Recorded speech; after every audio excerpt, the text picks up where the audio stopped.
ఐబొమ్మ కేసులో రవి భార్య మాకు సమాచారం ఇచ్చిందన్న వార్తలు అవాస్తవమని cyber crime additional CP Srinivas ప్రకటించారు. అతి విశ్వాసంతోనే ఐబొమ్మ రవి దొరికాడని తెలిపారు.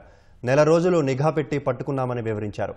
పైరసీ వ్యవహారం దర్యాప్తు చాలా సంక్లిష్టతతో కూడిన వ్యవహారమని, ఐబొమ్మ డొమైన్ను ఎన్-జలా కంపెనీలో రిజిస్టర్ చేసినట్లు వెల్లడించారు.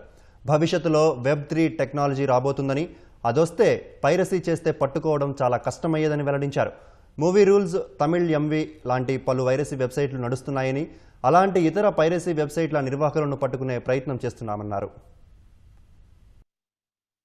గెటింగ్ అప్ అనే ఒక సైట్ ఉంది.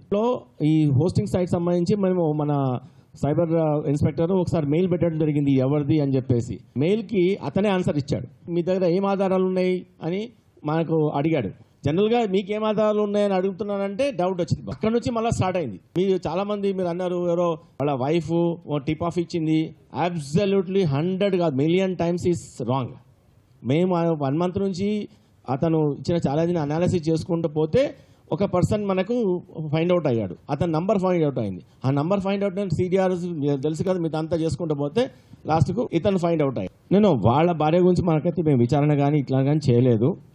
సో వాళ్ళ భార్య ఏమైనా ఇంకా కాంటాక్ట్లో వస్తే మాత్రం ఈమెకి అన్నీ తెలియవు, ఎప్పటికో విడిపోయారని చెప్తున్నాడు. అతను ఎప్పుడో విడిపోయారని చెప్తున్నారు. అతను హీస్ ఫ్రమ్ వైజాగ్.